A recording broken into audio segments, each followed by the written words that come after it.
18 வயதுக்கு உட்பட்டவர்கள் சமூக வலைதள கணக்கு தொடங்க பெற்றோர் அனுமதியை கட்டாயமாக்கும் நடைமுறையை மத்திய அரசு கையில் எடுத்துள்ளது. இது குறித்து அலசுகிறது இந்த செய்தி தொகுப்பு. பள்ளி மாணவர்கள் பேருந்திலும் ரயில்களிலும் தொங்கியபடி ரீல்ஸ் எடுப்பது, வகுப்பறைக்குள் தாலி கட்டுவது போல் ரீல்ஸ் எடுப்பது, பள்ளி சீருடையில் பஸ் ஸ்டாப்களிலும் பொது இடங்களிலும் ரீல்ஸ் எடுப்பது, கப்பிள்ஸ்களாக ஜோடி போட்டுக்கொண்டு சினிமா சாங்கிற்கு ரீல்ஸ் எடுப்பது உள்ளிட்ட பல அட்ராசிட்டிகளை செய்து வந்தவர்களுக்கு மத்திய அரசு கடும் நிபந்தனைகளை விதிக்க திட்டமிட்டுள்ளது.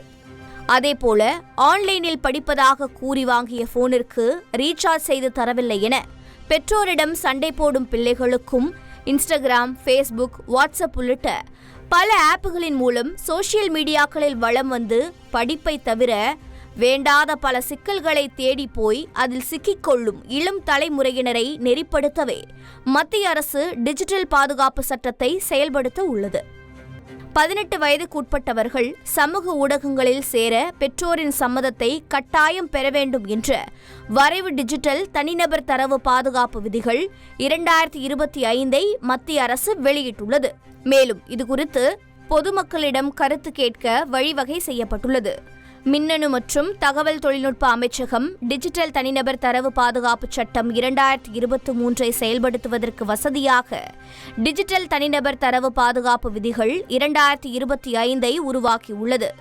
தேவையான விவரங்கள் மற்றும் செயல்படக்கூடிய கட்டமைப்பை வழங்குவதன் மூலம் டிஜிட்டல் தனிப்பட்ட தரவை பாதுகாப்பதற்கான சட்ட கட்டமைப்பை வலுப்படுத்துவதே இதன் நோக்கம். இந்த வரைவு விதிகள் குறித்து சம்பந்தப்பட்ட பெற்றோர்கள் உள்ளிட்டோர் தங்களது கருத்துக்கள் மற்றும் ஆலோசனைகளை வழங்கலாம் என அழைப்பு விடுக்கப்பட்டுள்ளது.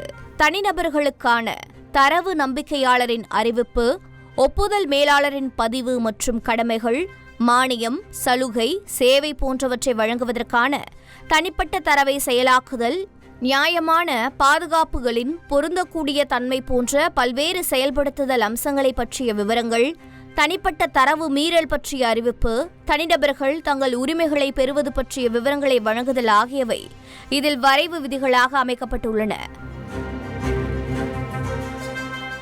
அதேபோல குழந்தை அல்லது ஒரு நபரின் தனிப்பட்ட தரவை செயலாக்குதல், இயலாமை, தரவு பாதுகாப்பு வாரியத்தை அமைத்தல், குழுவின் தலைவர் மற்றும் பிற உறுப்பினர்கள் நியமனம் மற்றும் சேவை நிபந்தனைகள், வாரியம் டிஜிட்டல் அலுவலகமாக செயல்படுதல், மேல்முறையீட்டு தீர்ப்பாயத்தில் மேல்முறையீடு செய்வதற்கான நடைமுறை ஆகியவற்றை வரைவு விதிகள் உள்ளிட்டவைகளையும் இதில் கொண்டுள்ளன.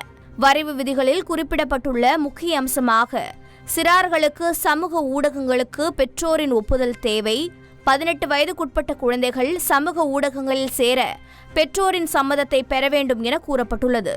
அதேபோல சரிபார்ப்பு நடவடிக்கைகளாக தரவை செயலாக்குவதற்கு முன்பு சமூக வலைதளங்கள் பெற்றோரின் அடையாளத்தையும் வயதையும் உறுதி செய்ய வேண்டும்.